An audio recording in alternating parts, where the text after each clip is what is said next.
verdade, são muito similares a 2 e a 3, no sentido de que elas são continuação uma da outra. Então, nós vamos unir as passagens e os conceitos, e eu espero que vocês consigam depois ter um tempinho para rever elas no seu próprio tempo com Deus, no seu estudo. Então, é o seguinte, antes de nós iniciarmos, eu queria só lembrar vocês que hoje à tarde, o que a gente gostaria de fazer? Tudo que a gente, o nome do workshop se chama imersão por um motivo. É uma imersão à casa de oração.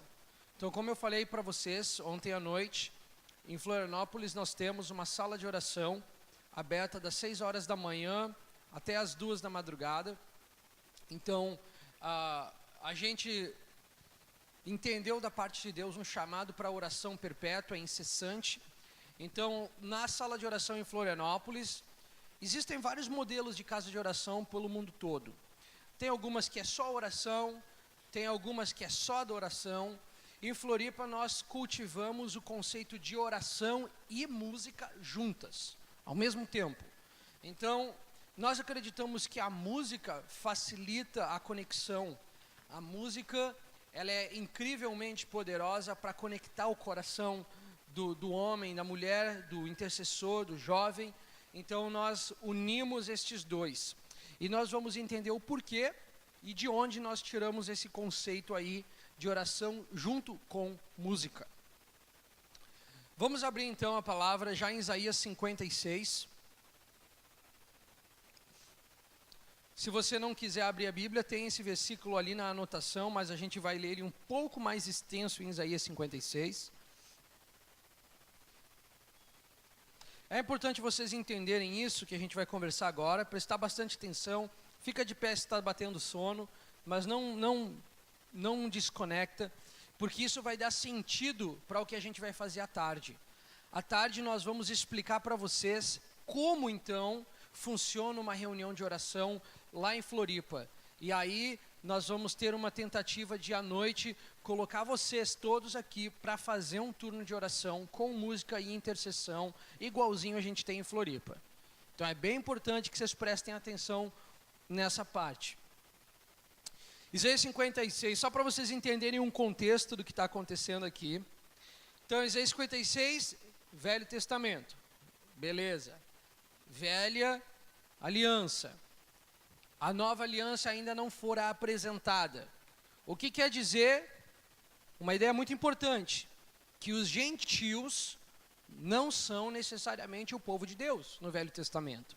João 15 vai falar da gente sendo a videira, os ramos que foram enxertados na videira. Israel no Velho Testamento era um povo escolhido por Deus. Não me pergunto por quê, não sei por que Israel. Também quero perguntar um dia para Deus por que Israel e não um outro povo. Mas de qualquer forma Israel foi o povo escolhido por Deus. Mas em Isaías 56 acontece um episódio muito interessante. Deus fala por meio do profeta a respeito de uma profecia para os gentios. E aí onde nós entramos? Isaías 56, ele é basicamente a respeito dos gentios. Então olha só o que ele fala para eles. Ele vai dizer o seguinte, ele vai dar várias promessas ali sobre o gentio não se sentir separado do povo de Deus. Ele vai falar do eunuco. Mais para frente, em 56, 6, olha o que ele diz. E os estrangeiros que se unirem ao Senhor para cultuá-lo e amar o nome do Senhor, tornando-se assim seus servos, todos os que guardarem o sábado e sem profaná-lo, e os que abraçarem a minha aliança. Então ele está falando, todos esses estrangeiros que se unirem ao meu povo, cultivarem os meus mandamentos, me amarem, olha a promessa para eles. Estes eu levarei ao meu santo monte, e os alegrarei na minha casa de oração. Os seus holocaustos e os seus sacrifícios serão aceitos no meu altar, porque a minha casa será chamada casa de oração para todos os povos. Então ele introduz para a gente pela primeira vez o conceito de casa de oração. Nós vamos ver ele presente depois, mais tarde, nos evangelhos, quando Jesus ele entra no templo e ele destrona todos os comerciantes e tira do lugar de adoração o comércio, os homens, os negociadores, aqueles que usavam do templo de Deus para vender e comprar coisas. Isaías 56, ele dá um conceito interessante, porque ele une a alegria a orar.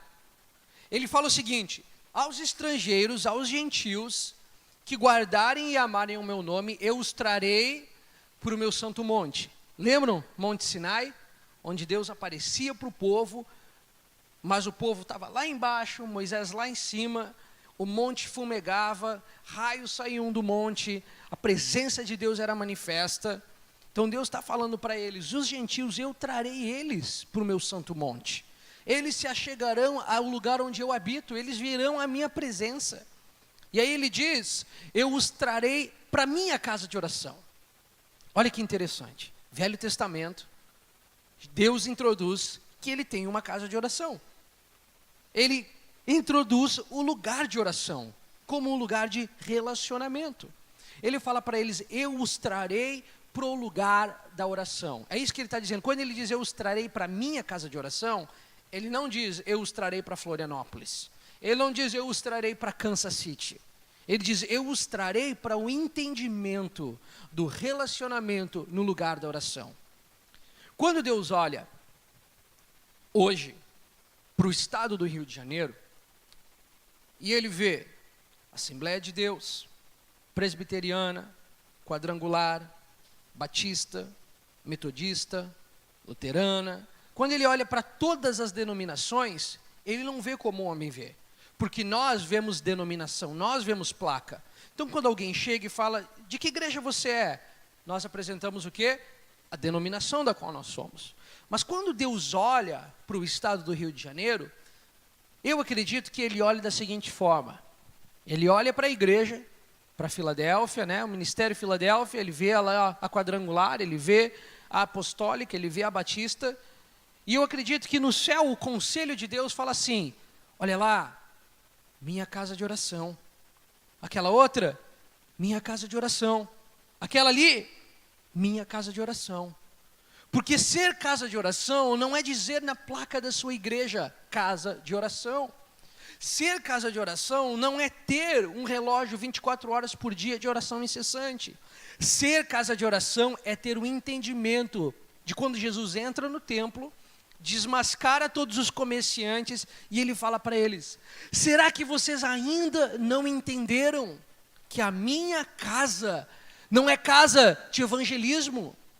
Não é casa da cura, não é casa da prosperidade, não é casa do dinheiro. A minha casa, o lugar onde eu sou cultuado, o lugar onde vocês me encontram, eu chamo esse lugar de casa de oração. Eu chamo esse lugar de relacionamento. Então quando nós, igreja neotestamentária, nos reunimos aqui para cultuar o Senhor, para adorar o Senhor, eu acredito que o céu olha para nós e fala: ali estão aqueles que se relacionam comigo. Ali está uma casa de oração. Hoje, o Espírito Santo habitando dentro de nós, a plenitude de Deus dentro de nós. Você não tem 70% do Espírito Santo, você não tem 50% do Espírito Santo, você tem 100% do Espírito Santo. Aí Deus habita em nós. Como é que nós nos relacionamos com Deus habitando em nós? No lugar da oração, na conversa com Ele, no relacionamento com Ele. Então a identidade que Ele dá para a igreja é de casa de oração. E no Velho Testamento Ele já prometeu. Ele prometeu que os gentios que me adorarem, ou seja, aqueles que em anos vindouros chegarem-se à minha presença, aqueles que vierem para cultivar o meu nome, eu os trarei, eu vou convidá-los para o meu santo monte, para a minha presença, para a minha casa de oração.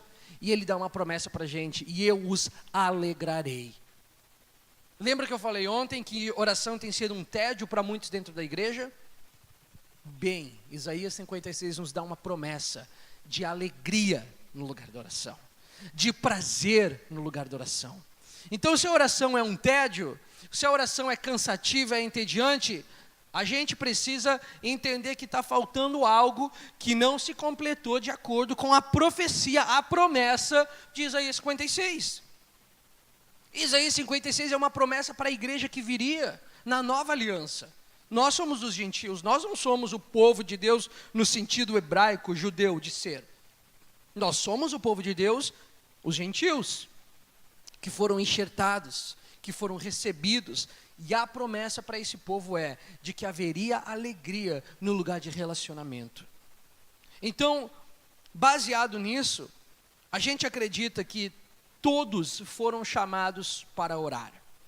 Embora alguns foram chamados para ser pastor, outros para ser líder de louvor, outros para serem empresários, amém? Tem gente que tem um ministério, é ser um empresário, é estar no mercado de trabalho, é ser um lojista, um empreendedor. Ministério não é só estar dentro da igreja, ministério é cumprir o chamado de Deus para a sua vida. Isso é ministério. Então nós temos chamados diferentes dentro do corpo de Cristo, mas todos nós, todos, sem exceção, fomos chamados para o lugar da oração, fomos chamados para o lugar de relacionamento, fomos convidados pelo próprio Deus para ser alegrados por Ele no lugar da oração, para experimentar alegria, prazer no lugar da oração. Existe um chamado que é mais importante do que o ser pai, do que o ser mãe, do que ser pastor. Esse é o chamado de ser um amigo de Deus, o chamado de conhecer a Deus no lugar de relacionamento. E isso muda um pouco, porque nós daí não vamos mais nos achegar a Deus a partir do ângulo em que nós somente oramos quando necessitamos. Você está triste? Você está cansado? Você está desanimado? Você lembra, Deus, o Senhor prometeu que haveria prazer, alegria no lugar da oração. Então eu vou orar para que o meu espírito seja revigorado, para que o meu espírito seja energizado, seja reavivado, e eu encontrarei alegria no conhecer a Deus, no prosseguir em conhecê-lo, no orar, no falar com Ele, no relacionar com Ele. Então, Mateus 6 introduz para a gente um conceito interessante, porque Mateus 6 está falando para a gente a respeito das disciplinas do cristão. E aí eu vou tocar algumas coisinhas aqui um pouco culturais para nós, mas eu quero que vocês estejam de coração aberto para receber. Em Mateus 6, Jesus começa a falar sobre, no versículo 2, sobre o dar de esmolas, sobre o dar de atos de caridade, ajudar o pobre, o necessitado. Ele vai falar sobre os hipócritas que dão diante das sinagogas para serem vistos pelos homens. E ele repreende, diz, que a tua mão esquerda não saiba o que faz a direita, para que a tua esmola fique em segredo, e o teu pai que vê o que é secreto te recompensará. Existe um presente, uma recompensa guardada para o homem que faz, para que Deus veja, e não para que o seu irmão veja. Tem uma recompensa para o homem que dá, sem que o homem saiba quem ele é, porque Deus sabe quem ele é. E no F-Hop nós chamamos isso, nós temos uma frase que explica essa teologia, diz que é assim, ó, vivendo na audiência de um. Enquanto muitos querem viver na audiência de homens, enquanto muitos querem viver para serem vistos pelo homem, nós vamos na contramão do sistema e nós falamos, quer saber? Nós queremos equipar uma geração que viverá para somente um, para os olhos de somente um, para a audiência de somente um. E o que isso tem a ver com a nossa vida de oração? Pois veja o próximo versículo, ele fala o seguinte: quando vocês orarem, não sejam como os hipócritas, pois gostam de orar em pé nas sinagogas e nas esquinas das ruas, para serem vistos pelos homens. Em verdade vos digo que eles já receberam sua recompensa. O que ele está dizendo? Ele está dizendo o seguinte: quando vocês orarem, não façam como os religiosos, porque é isso que ele está falando dos hipócritas, dos fariseus. Ele diz, não sejam como os religiosos. E eu vou pintar para vocês uma cena, sem julgamento no meu coração, mas para que vocês consigam entender a seriedade do que Jesus estava falando. Jesus estava falando, tem homens no vosso meio que não cultivam uma vida de oração com Deus, que não conhecem o lugar secreto, que não têm uma vida de devoção a Deus, que não têm uma vida de intimidade com Deus. Mas quando eles chegam na igreja, eles se colocam na primeira fileira, eles ficam em evidência. E quando começa o louvor, começa o culto, eles são homens espirituais. Eles levantam a sua voz, ó Deus Altíssimo, Poderoso, Inigualável. Eles têm um falar bonito, eles têm uma oração polida, eles têm uma oração que é gostosa aos ouvidos do homem, mas ela é vazia, vazia de relacionamento. Eles muitas vezes oram a um Deus que eles nem mesmo conhecem. E Jesus está falando, cuidado para não fazerem como os fariseus. E ele usa as esquinas das ruas, mas para nós hoje seriam as igrejas e os púlpitos das igrejas. Porque as esquinas das ruas eram lugares de evidência, era onde comerciantes passavam e os veriam, era onde homens importantes passavam e iam ver eles na esquina, orando e buscando a Deus. E ele diz, cuidado, para que vocês não façam como os hipócritas, os fariseus, que oram para serem vistos pelo homem. E aí ele diz uma frase interessante. Ele fala o seguinte, porque estes certamente já receberam o seu galardão. O que isso quer dizer? Que existe recompensa para este homem que ora dessa forma. O aplauso do homem, o reconhecimento humano, os títulos que a terra dá, o reconhecimento no Facebook, no YouTube, no Instagram. Jesus está falando, tem homens que fazem para serem vistos por homens. E está ali. A recompensa humana é o próprio galardão deles. Essa é a recompensa deles e a recompensa deles não passará de algo terreno. E aí ele continua e ele diz o seguinte, ele fala, mas vós, tu quando orares, entra no teu quarto, fechando a tua porta, ora a teu pai que está em secreto, e o teu pai que vê o que é secreto, te recompensará publicamente. Sabe o que ele está dizendo? Ele está dizendo, você não precisa de um microfone, você não precisa de um púlpito, você não precisa de um título, porque se você entrar agora mesmo lá no seu quarto, fechar a porta, num lugar silencioso, quieto, somente tu e Deus, e orar ao teu pai que vem em secreto, ele que vê o que é secreto, te exaltará publicamente diante dos homens e te recompensará. Nós oramos a um Deus que recompensa a oração. Ele é galardoador dos que oram. Vocês já ouviram diversas vezes a passagem que diz, bata e abrir-se-vos-á. Busquem e achareis, peçam e receberão, pois todo aquele que pede, recebe. Deus encheu a Bíblia de evidências e provas para nós, de que a oração é recompensada. Sabe o que isso quer dizer? Que não existe nenhuma oração que você fez em lágrimas no seu quarto que Deus não recebeu. Isso quer dizer que não existe nenhuma oração que você fez no seu carro, indo para o trabalho, depois de uma discussão com seu cônjuge, depois de uma discussão com seus filhos, onde você fala, Deus, o que está acontecendo com a minha casa, com a minha família, eu preciso de Ti. Aquela oração desesperadora, Deus ouviu, Deus recebeu. Porque o lugar secreto não consiste de um lugar físico, um lugar onde é o seu quarto. Você pode orar no banheiro, você pode orar no quarto, você pode orar no carro, você pode orar na igreja, na primeira fileira, e em meio à multidão, encontrar o seu lugar secreto. Em meio a muitas pessoas, conseguir fechar os teus olhos e falar, Deus, está aqui eu e você. Esse é o seu lugar secreto. O lugar secreto, ele está aqui dentro. Jesus estava falando da motivação do coração.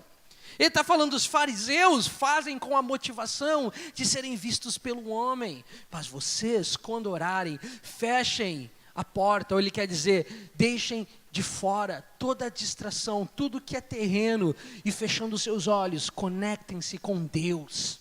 Orem a Deus. E aí a promessa a promessa de que se você fizer isso, no seu secreto, Ele te recompensará publicamente. Abre comigo em Malaquias 1:11.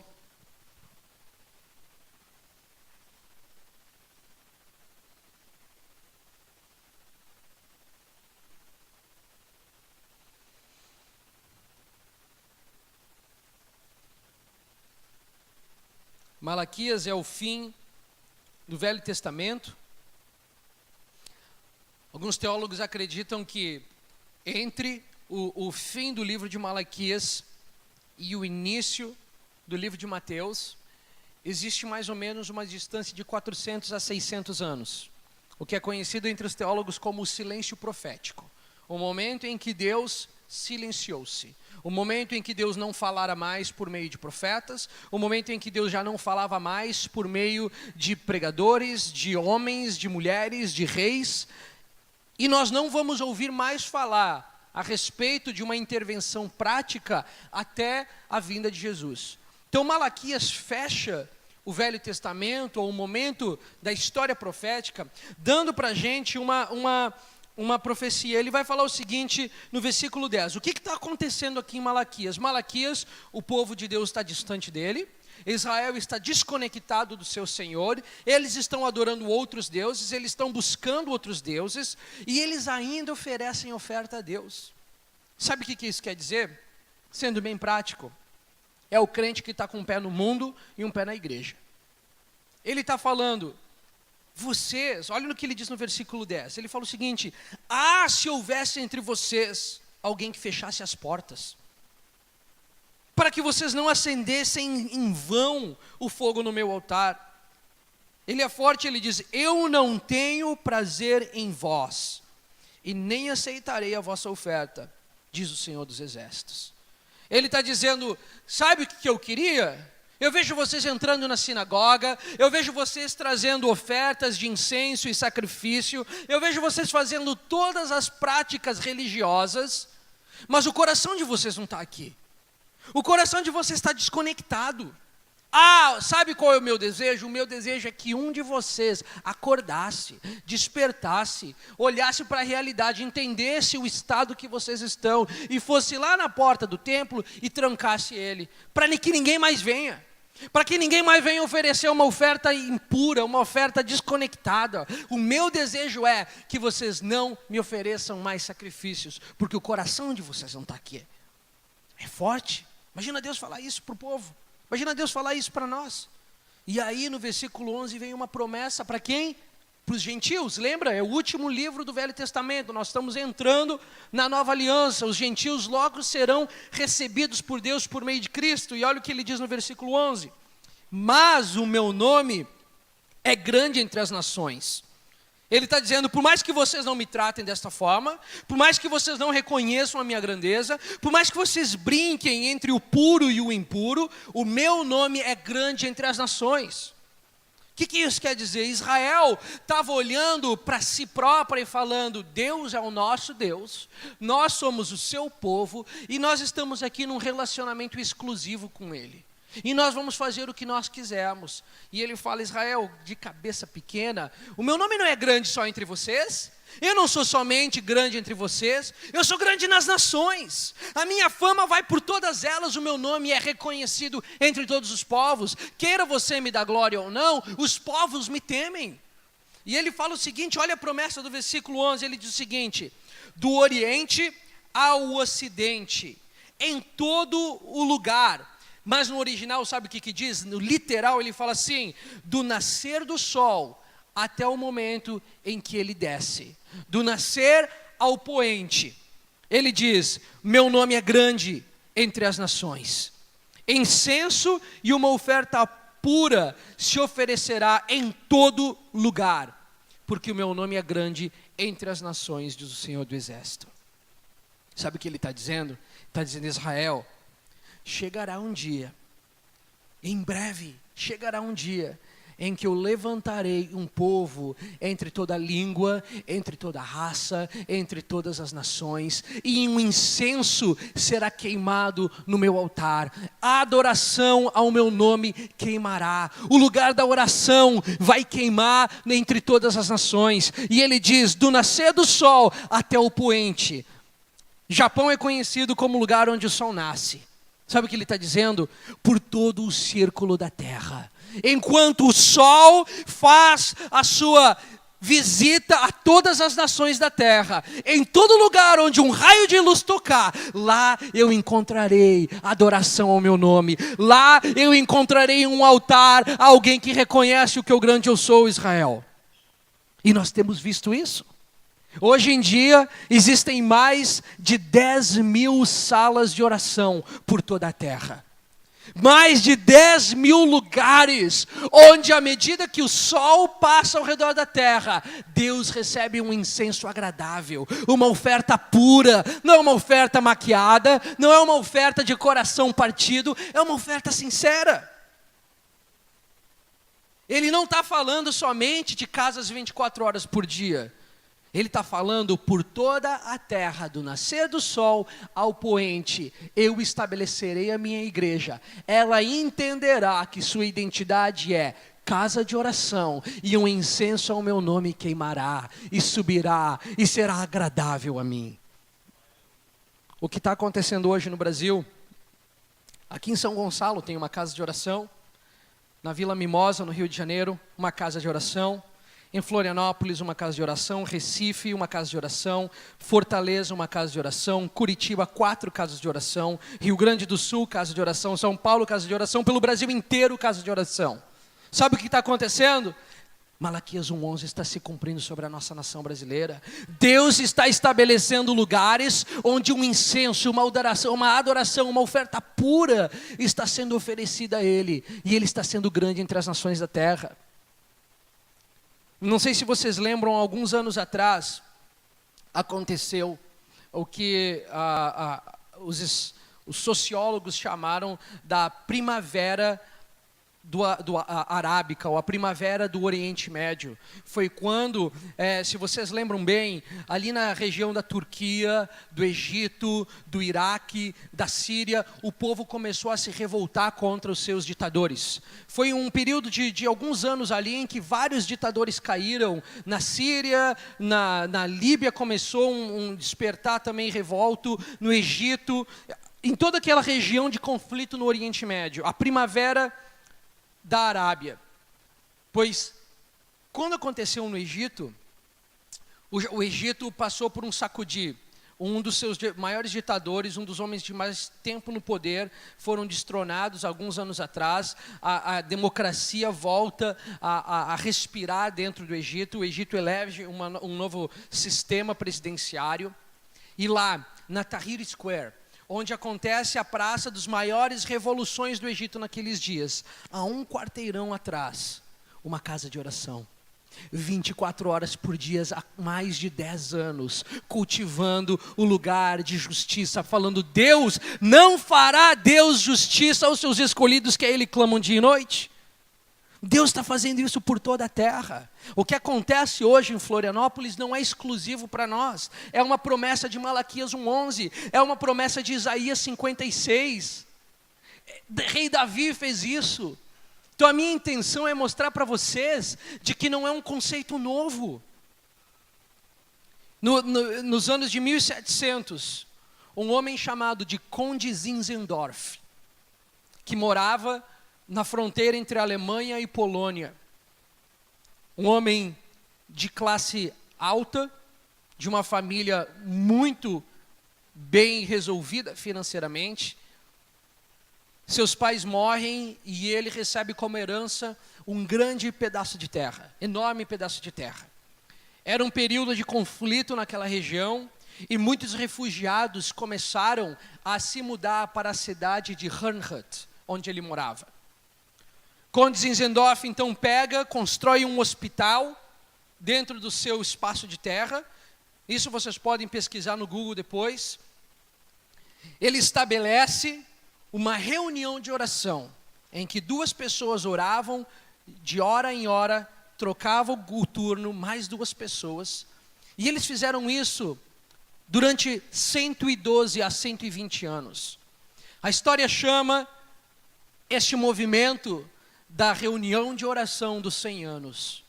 Quando Zinzendorf junta seus refugiados, dá lugar para refugiados, e nós veríamos acontecer ali, naquele espaço singelo com homens fracos, rejeitados e oprimidos, um dos maiores movimentos missionários da igreja moderna. Ali iniciou-se o movimento do que nós conheceríamos mais tarde como o movimento missionário dos moravianos. Os moravianos foram homens que tinham como lema, eles iam para o campo missionário, e sabe qual era o lema deles? Nós vamos com uma passagem somente de ida. Nós vamos para morrer no campo missionário, porque o Cordeiro é digno da sua recompensa. Em uma dessas viagens, um navio cheio de moravianos, de missionários moravianos, que saíram daquela reunião de oração dos 100 anos, da reunião incessante, encontram nada mais, nada menos do que John Wesley e Charles Wesley. Os irmãos que mais tarde seriam os reformadores metodistas, que espalhariam o fogo do avivamento por toda a terra. Em uma dessas viagens, o navio começa a afundar. O navio começa a afundar e está lá João e Charles Wesley, temerosos, medrosos de sua vida, e um missionário moraviano fala: homens, por que vocês estão com medo? E os irmãos Wesley contam isso em um dos seus livros e falam: mas você não está vendo? A gente vai morrer. E aí, no meio do caos, no meio de toda a confusão, um missionário moraviano prega o evangelho para João Wesley, ele dá a vida para Jesus, e mais tarde um dos movimentos mais marcantes para a Assembleia de Deus, em toda a face da terra, deu início aonde? Numa reunião de 100 anos. Num povo que perseverou no lugar da oração, em refugiados que foram para o lugar da espera. Ali, João Wesley aceita Jesus, entrega seus caminhos para Deus, e mais tarde nós vamos ouvir a respeito de possivelmente o derramado Espírito mais significante da era moderna, em que lavou a Europa, lavou os Estados Unidos, lavou a América do Sul, a África. Na Inglaterra, onde eles moravam, sabe quais eram os relatos daquele avivamento? De que as delegacias estavam entupidas, porque homens corriam após as cruzadas, confessando os crimes e falando: me prendam, fui eu que cometi esse crime. As delegacias não tinham mais lugar para homens, porque confessavam seus pecados. Os bares, os pubs, acabavam tendo que fechar as portas por falta de movimento, e igrejas começavam a abrir dentro de estabelecimentos de bares. O avivamento que lavou País de Gales, Inglaterra, Irlanda, começou aonde? Nos moravianos, na reunião de oração dos 100 anos. Uma reunião incessante, 24 horas por dia, por mais de 100 anos. Por que eu estou contando essas histórias? Para mostrar para vocês que o que está acontecendo não é modismo. Não começou na cabeça de um homem. Não foi um americano que teve uma ideia um dia e decidiu fazer algo novo para mudar um pouco o conceito de ser cristão. Por toda a Bíblia nós vemos o conceito de oração incessante. Rei Davi fez isso, depois foi restaurado o templo caído de Davi. O Novo Testamento introduz, a partir de Jesus, a parábola que nós lemos ontem à noite, Lucas 11, onde fala do amigo que chega de madrugada. Nós vemos Paulo introduzindo o conceito de orar o tempo todo sem cessar. Nós vemos a história da igreja iniciando com os pais do deserto, que iam para o deserto para longas horas e décadas, muitas vezes, de oração. Nós vemos a igreja medieval introduzindo o conceito de oração mais uma vez. Os monastérios que eram repletos de homens que iam buscar a Deus. Os moravianos. Mais recentemente, a Coreia, onde existe a maior igreja do mundo. Enquanto homens compravam carros luxuosos e coisas, a igreja da Coreia comprava montes, comprava montanhas, para que os seus membros fossem orar durante a madrugada. O conceito de oração perpétua está por toda a história da igreja moderna. E não seria diferente com nós. Não seria diferente. Deus está sacudindo a igreja brasileira. Deus está falando, igreja, acorda. Eu não estou somente nas grandes conferências, eu não estou somente nos grandes ajuntamentos, eu não estou somente quando o fogo desce e nós trememos com a presença de Deus.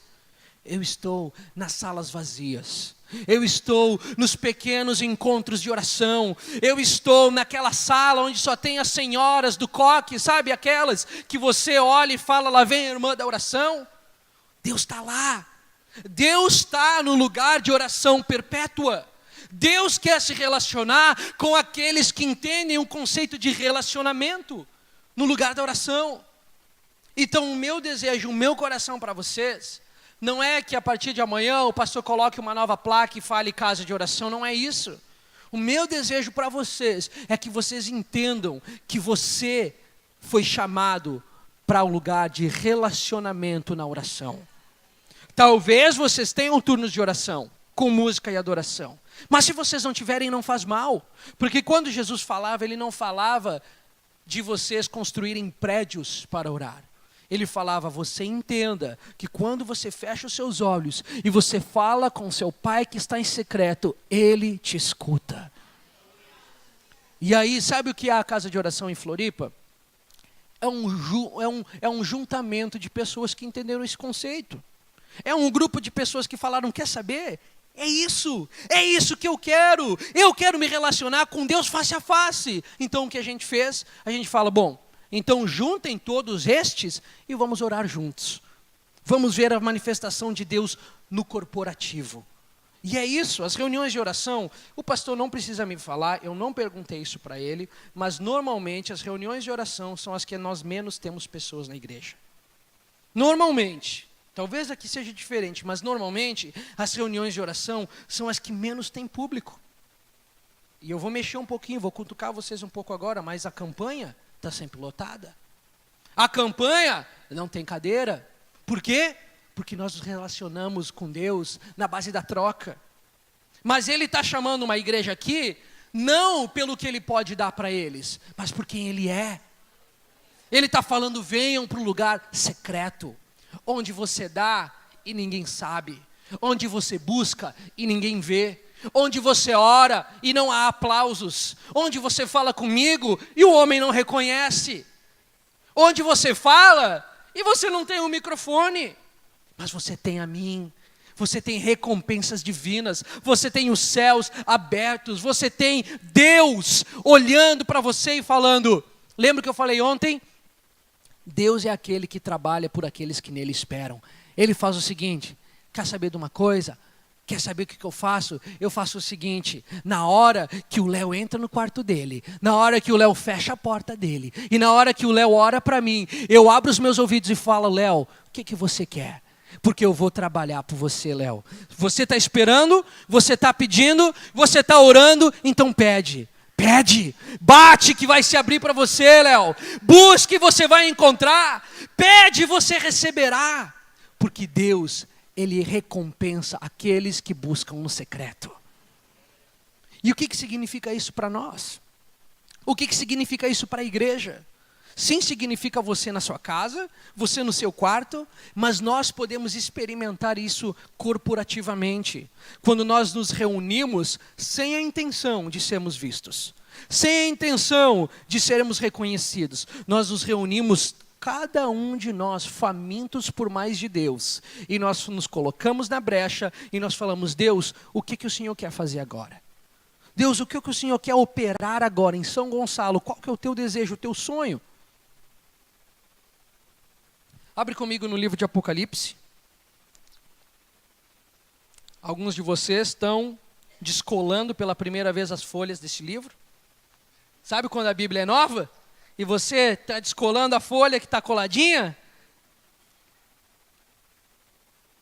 O livro de Apocalipse muitas vezes é apresentado para nós como um livro difícil demais de entender, um livro que dá medo, um livro cheio de coisas abstratas e, infelizmente, a gente passa anos da nossa vida ignorando o que o livro de Apocalipse diz. Lembra que quando Jesus veio, Ele chamou os discípulos e os apóstolos e Ele chamou homens simples, pescadores, homens que não eram instruídos de grande conhecimento. E foi para eles que ele falou palavras como a de Apocalipse? Para homens que não eram tão esclarecidos. Então, uma das minhas vontades é dizer para você, coma o livro de Apocalipse. Tem coisa que você não vai entender, tem coisa que você não vai saber o que é, pede para Deus, ora a Deus, busca o pastor, busca ajuda. Mas o livro de Apocalipse, ele começa o livro dizendo para a gente, lá no capítulo 1, ele vai dizer o seguinte: revelação de Jesus Cristo que Deus lhe deu, para mostrar aos servos as coisas que em breve devem acontecer. Sabe o que é o livro de Apocalipse? A revelação de Jesus Cristo. Quando você lê Apocalipse, você vê a revelação de Jesus Cristo. Então vocês conhecem muito bem os primeiros 3 capítulos. João está numa ilha de Patmos. Ele está lá prisioneiro por causa do Evangelho. Ele escuta de repente uma voz que fala com ele e começa a dizer, escreve as coisas que eu vou te dizer. João, então, escreve as cartas às igrejas, ele escreve as cartas para as igrejas, e no capítulo 4, acontece uma transição no livro de Apocalipse. No capítulo 4, vai dizer para a gente que ele escuta uma voz. Ele diz, depois destas coisas, eu vi uma porta aberta no céu. E a primeira voz que eu ouvira, voz como de trombeta falando comigo, disse, sobe aqui e eu te mostrarei as coisas que devem acontecer depois destas. Então, João tem um encontro divino com o Senhor Jesus, e lá ele tem um convite, uma porta se abre. Uma porta se abre no céu e fala o seguinte, João, vem aqui, eu vou te deixar ver aquilo que os olhos ainda não viram. Você vai ver coisas que mente humana ainda não percebeu.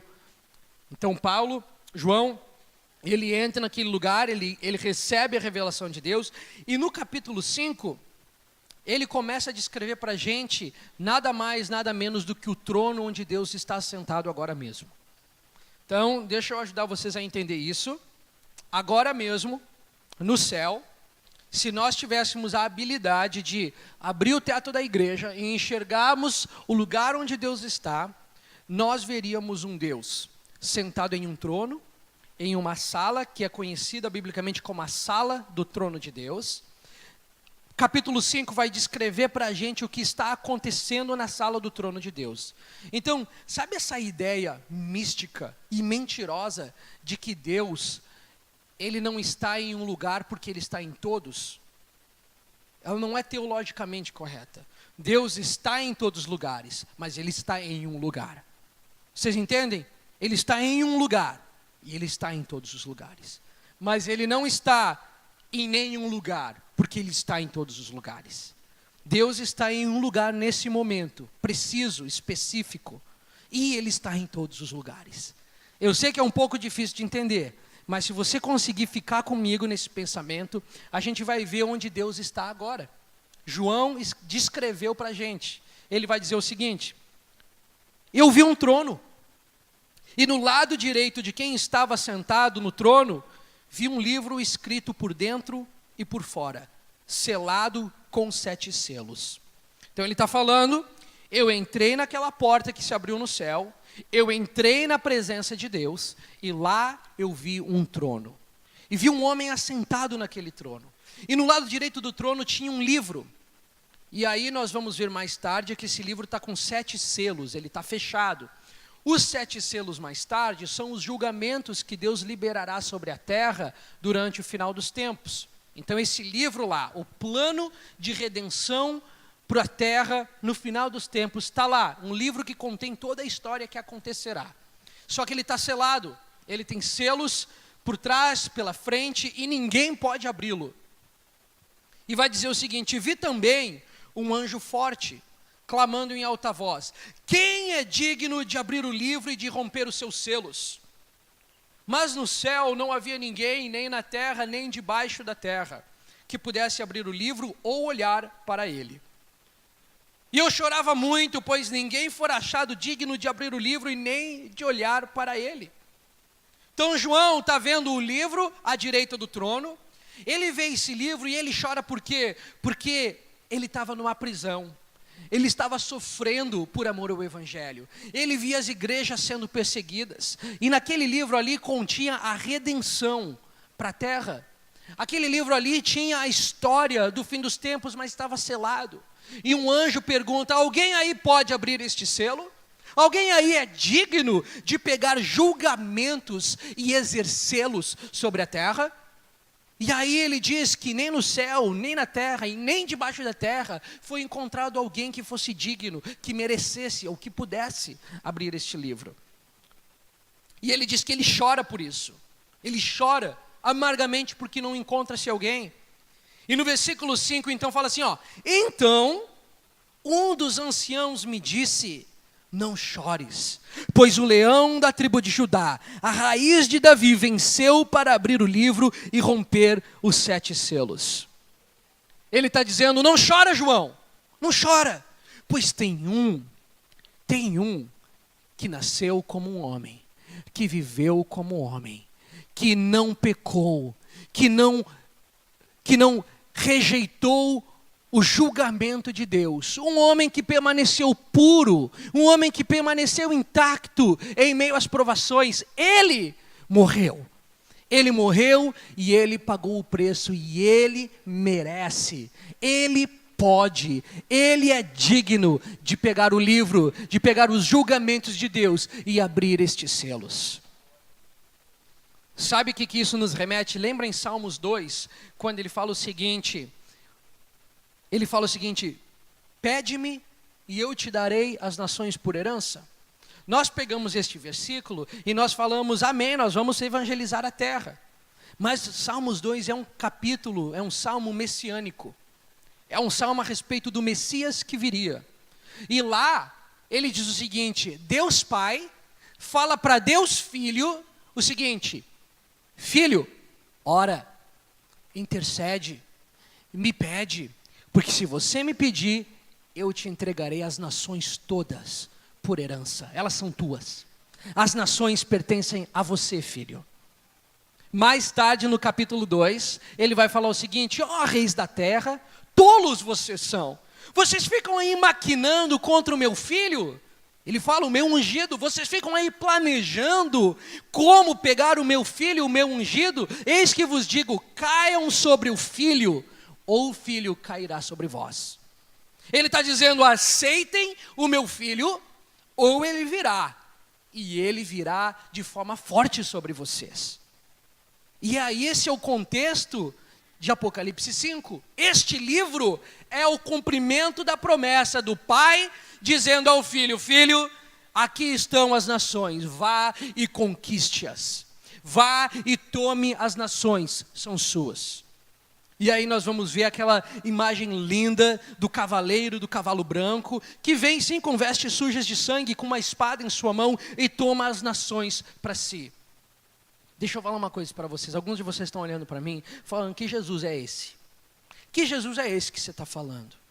Eu não acredito que a vida cristã é capaz de ser vivida se nós não conhecemos Jesus, que é noivo, que é rei, mas que é juiz. Ele é juiz e ele julgará a terra. Romanos nos fala de um dia em que todos nós prestaremos contas das nossas obras diante do trono de Deus. E lá diz que nós seremos recompensados de acordo com as nossas obras. Existe um dia de julgamento para a terra. Jesus julgará as nações. E é este livro que está sendo mencionado em Apocalipse 5. Mais para frente ele vai dizer o seguinte: nisso vi em pé, entre o trono, os 4 seres viventes, no meio dos anciãos, um cordeiro, que parecia estar morto. E tinha 7 chifres e 7 olhos, que são os 7 Espíritos de Deus enviados por toda a terra. Então ele está falando: eu vi um cordeiro, e esse cordeiro tinha sinais de que tivesse sido morto. Vocês sabem de quem está falando? Um cordeiro, que parecia que tinha sido morto. Mas ele tinha 7 olhos. O que quer dizer 7 chifres? O chifre fala de governo, fala de liderança. Ele tinha liderança sobre a terra e ele tinha o Espírito de Deus estava nele. E ele via e sondava a terra toda. Ou seja, este cordeiro recebeu autoridade. Ele morreu, ele está sentado à direita de Deus, mas ele tem autoridade da parte de Deus. E ele diz: e ele veio e pegou o livro da mão direita de quem estava sentado no trono. Ou seja, lembra? Salmos 2, filho, pede-me e eu te darei as nações. Ele vem e ele toma o livro das mãos daquele que estava sentado no trono. Então Jesus, o Cordeiro, vem a Deus Pai e pega o livro. Pai, me dá o livro que é meu por direito. O livro que contém ali a execução da justiça de Deus sobre as nações da terra. E aí ele segue e ele vai dizer o seguinte, logo que ele pegou o livro, aqui é interessante para a gente ver. Lembra que ele disse no versículo 7 que ele estava sentado num trono. Então Jesus está num trono e Deus Pai está em outro trono. Nós estamos vendo 2 tronos aqui, tá bom? Então ele diz aqui no 8, logo que ele pegou o livro, os 4 seres viventes e os 24 anciãos prostraram-se diante do Cordeiro. Olha que interessante, ele fala para a gente que tem 4 seres viventes, criaturas estranhas, a Bíblia vai descrever elas para a gente, um tem cabeça disso, o outro tem perna daquilo, tem corpo daquilo, eles são criaturas estranhas, e fala que tem 24 anciãos, eu não sei quem eles são, mas existe uma grande possibilidade de serem homens que foram remidos por Deus, anciãos, homens, que estão lá, 24 deles, ao redor do trono de Deus. E olha o que ele diz que eles têm. Diz o seguinte, eles, os 24 anciãos e os 4 seres viventes, tendo cada um deles harpa e taças de ouro, cheias de incenso, que são as orações dos santos. Sabe o que ele está dizendo? Que cada um destes, os 24 anciãos, eles têm cada um uma harpa, que simboliza o quê? Música, adoração. Eles estão com harpas. E eles têm, cada um deles, taças de ouro. E nestas taças de ouro, João está nos dizendo que ele via as orações dos santos que subiam da terra e eram depositadas em taças de ouro. Sabe o que isso quer dizer? Que todas as nossas orações sobem até o trono de Deus e são depositadas diante dele. E deste conceito, deste versículo, surgiu o que nós viemos chamar mais tarde de um modelo harpa e taça. Vocês já ouviram falar desse modelo, harpa e taça? O que significa? É o conceito de unir a harpa que está nas mãos dos anciãos e as orações que estão nas taças.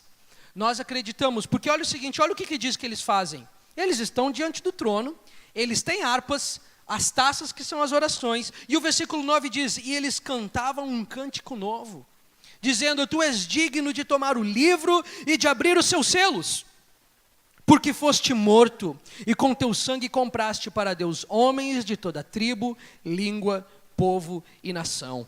E os constituíste reino e sacerdotes para nosso Deus, e assim reinarão sobre a terra. Sabe o que ele está dizendo? Ele está dizendo que estes seres e os anciãos estão diante do trono e eles estão vendo Jesus pegar o livro e ele diz, Jesus, pega o livro, mas não só pega ele, abre ele, execute ele, porque você é digno, porque você foi morto e na sua morte comprou para Deus homens de toda tribo, de toda língua e de toda raça e os constituiu como o quê? Reino e sacerdotes. Todos vocês são sacerdotes diante de Deus. Todos vocês, sabe o que isso quer dizer? Que existe um convite feito para você, para entrar no lugar da oração, para adorar Deus e servir a Ele um sacrifício de louvor, uma oferta para Ele. Você foi feito sacerdote por meio de Cristo. Hebreus vai nos contar isso um pouco diferente. Hebreus vai nos dizer o seguinte, Hebreus vai dizer que antigamente, no passado, Deus falara por meio de profetas. Mas agora, Ele fala pelo Filho. Hoje, não tem mais homens que você precisa ir para eles e perguntar o que é que Deus está dizendo. Hoje, não tem mais homens que você vai e fala, me diz o que é que Deus está falando. Hebreus diz, hoje não é mais por meio de homens, hoje é por meio do Filho. Você fala com o Filho, você fala com Deus. Por isso todos são sacerdotes, porque todos têm acesso a Deus. O caminho foi feito, Não mais a religião, não são mais obras, não são mais homens que te conectam a Deus. E essa é uma grande diferença. Por isso que houve, hoje, esse ano nós celebramos os 500 anos da Reforma Cristã. A Reforma Cristã foi dos seus pontos foi a questão diante da Igreja Romana Católica, que dizia, mas espera aí, eu não preciso ir para um padre ou para um bispo para falar com Deus. O Filho veio até mim. Eu tenho acesso a Deus por meio do Filho. Eu não preciso de uma instituição para ter acesso a Deus. Por isso, que quando você está na sua casa, com o seu quarto fechado, orando em secreto, você fala com Deus. Você é sacerdote diante de Deus. Então, por que nós entramos nessa explicação extensa do que acontece no trono? Porque hoje à tarde, o meu desejo, o meu intuito, é que nós consigamos reunir aqui sacerdotes, intercessores, homens que vão se colocar diante do Senhor no lugar da oração, entendendo que não existe mais divisão entre homens e homens. Todos fomos chamados de reino e sacerdote. O que quer dizer? Amém para aqueles que já entenderam isso e são do time da intercessão. Mas todos nós somos intercessores. Todos nós fomos chamados para a oração.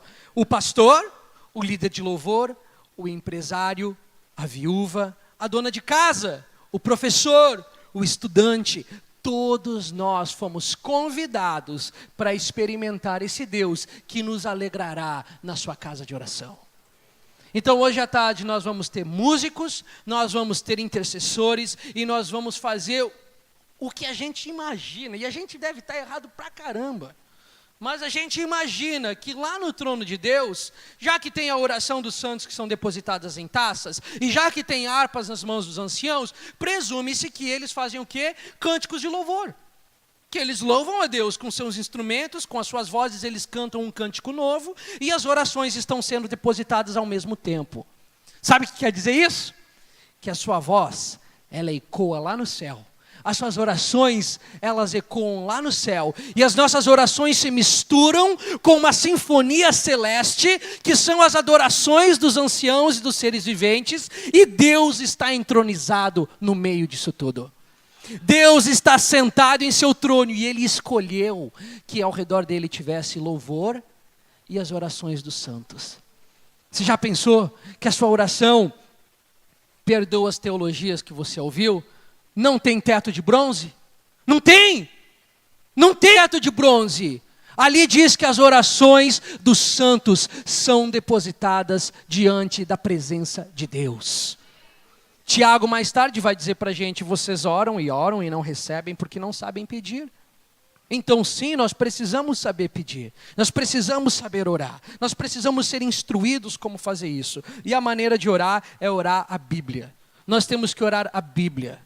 Um rei nos deu a sua palavra. Se você vivesse em uma época monárquica e você chegasse para um general e falasse, eu quero que estes homens saiam da minha terra, ele olharia para você e daria risada de você. Se você falasse, o rei manda que estes homens saiam da minha terra, ele não pensaria duas vezes. Sabe por quê? Porque um rei e sua palavra têm o mesmo poder.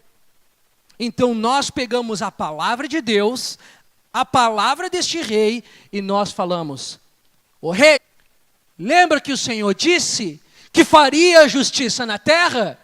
Pois bem, eu vim aqui te lembrar, faz justiça sobre São Gonçalo, faz justiça sobre o Brasil, faz justiça sobre o Estado brasileiro, o Estado do Rio de Janeiro. Então nós vamos fazer isso hoje à tarde. Nós vamos aprender como fazer essa reunião de oração. E hoje à noite, o meu desejo é que nós tenhamos aqui um turno de oração e de adoração, repleto da presença de Deus, cheio, e intercessores e músicos se misturem como acontece no trono de Deus. Oração e adoração nunca foram feitas para andar separadas. Se Deus não quis isso, por que nós fazemos? Se Deus escolheu que na sua presença estivesse adoração e oração, nós vamos olhar e falar, Deus, assim na terra como é no céu. Aqui na terra como é no teu trono. A gente tem que se perguntar o que foi que Davi viu. O que foi que Davi viu? Porque até então só tinha um tabernáculo de Moisés. O tabernáculo de Moisés não eram todos que podiam entrar, não tinha música no tabernáculo de Moisés, não tinha instrumentos no tabernáculo de Moisés. E aí vem Davi, esse moleque doido, e fala: para tudo, vamos mudar o tabernáculo de Moisés. Agora o tabernáculo vai ser o seguinte: nós vamos colocar a arca da presença de Deus bem no centro, e manda vir mais de 280 cantores, manda vir mais de 4.000 músicos e porteiros, e todos nós vamos cantar ao redor da presença de Deus. E sabe de onde vem o livro de Salmos que você tem na sua Bíblia? Das reuniões de oração no tabernáculo. As canções que eram oradas e cantadas na presença de Deus no tabernáculo. Se Davi fez isso, a gente se pergunta: de onde foi que Davi tirou isso?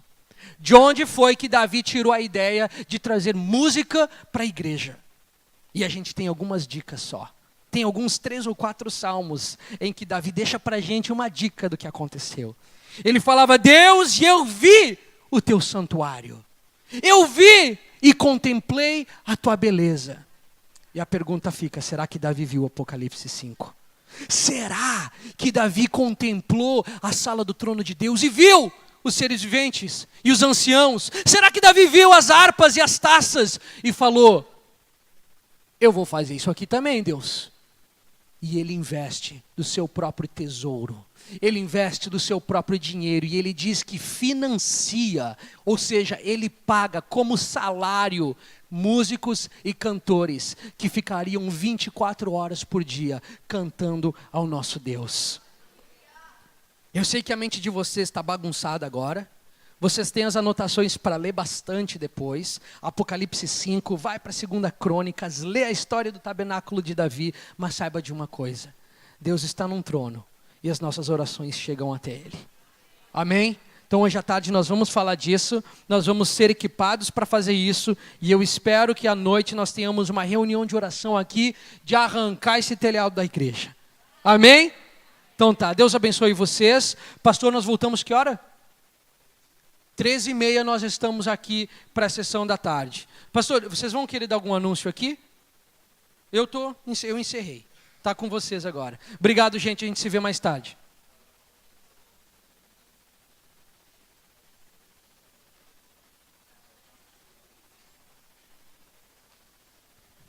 Amém. Só um minutinho, queridos.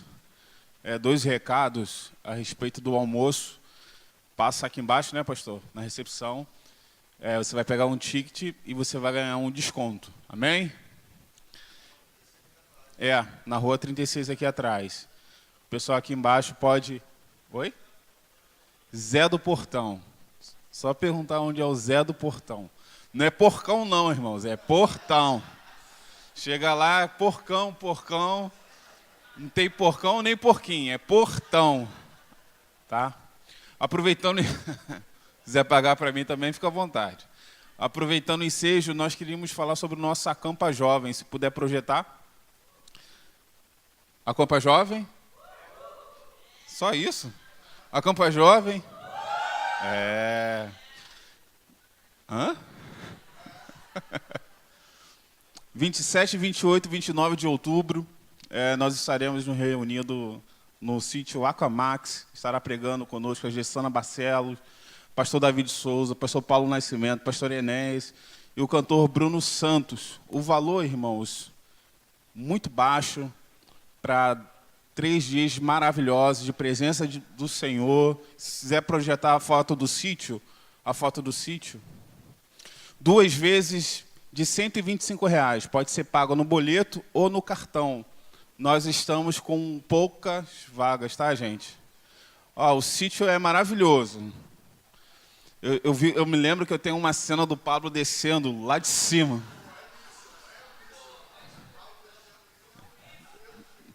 Metade da água foi embora. Aí a gente orou para chover, voltou a chover e encheu de novo. Irmãos, o sítio maravilhoso, todos os quartos com ar-condicionado, cama beliche, você não precisa levar colchonete. Como o pastor falou, a gente não vai levar ninguém para dormir no chão. O sítio é extremamente confortável. Muito bonito, beleza. Mas, irmãos, quando a gente chega lá, às vezes a gente nem quer desfrutar disso, porque a presença de Deus é tão real, tão intensa, que fica realmente em segundo plano.